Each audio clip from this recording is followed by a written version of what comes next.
Assalamualaikum warahmatullahi wabarakatuh.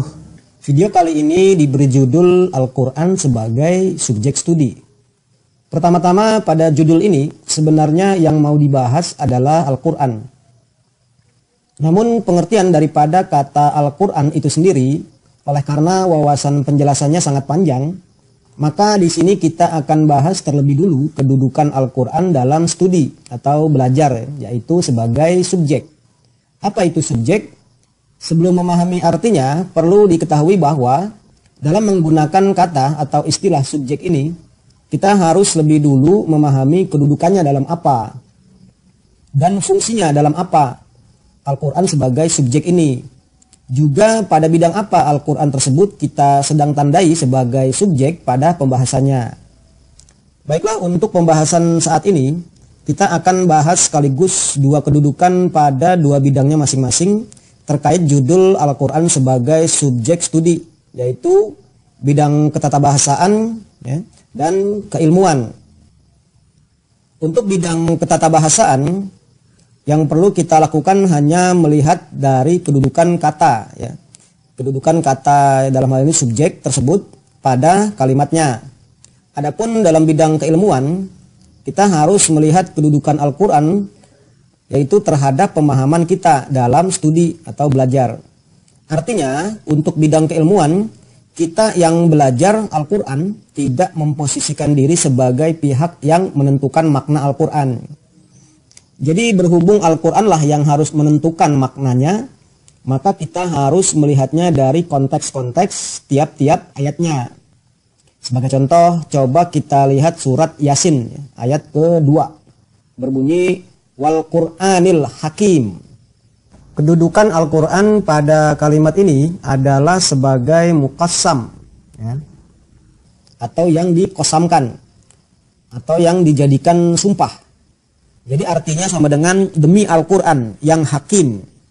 Nah, yang kita mengerti kata Al-Quran di bidang ketatabahasaan ini kedudukannya sebagai yang dikosamkan. Jadi di sini kedudukan di dalam bidang ketatabahasaan sebagai yang dikosamkan.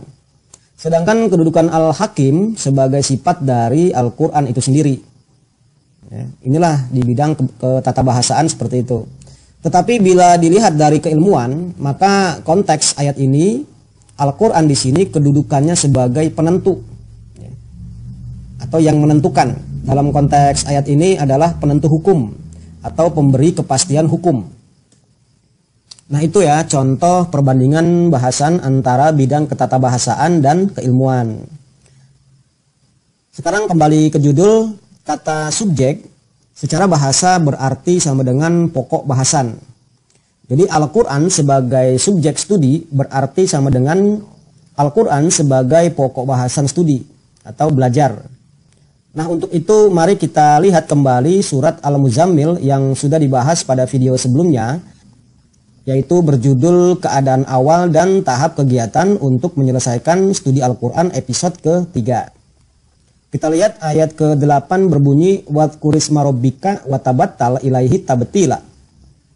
Di mana sudah dijelaskan arti watabattal ilaihi tabtila, yaitu sama dengan beralihlah dari mata'un qalil kepada gagasan Rob Anda dengan sikap beralih sebenar-benarnya. Ini sama saja dengan melepaskan diri, lepaskanlah diri Anda dari konsep mata'un qalil ke arah gagasan Rob Anda.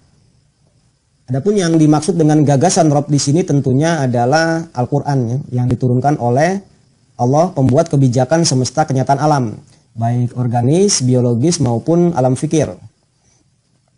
Nah, dengan beralihnya Nabi Muhammad SAW dari konsep mata'un qalil menjadi berkonsepkan Al-Quran, maka problem yang dialami Nabi Muhammad SAW adalah problem memahami maknanya, makna Al-Quran itu sendiri.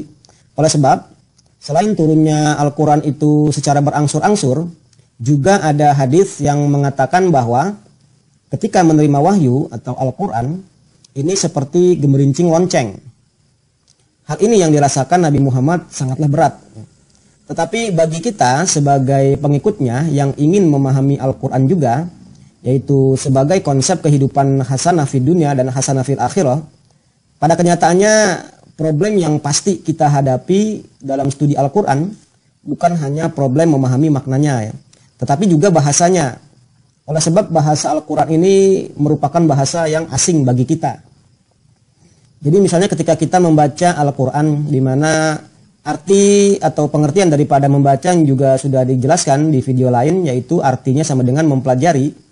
Mula-mula kita membaca kalimat ta'awudz ya, ta'awudz yaitu a'udzubillahi minasyaitonirrajim. Dan dilanjutkan dengan membaca lafaz basmalah yaitu bismillahirrahmanirrahim. Maka problemnya adalah kita berhadapan dengan kalimat yang huruf-hurufnya ya, keriting. Huruf-hurufnya keriting.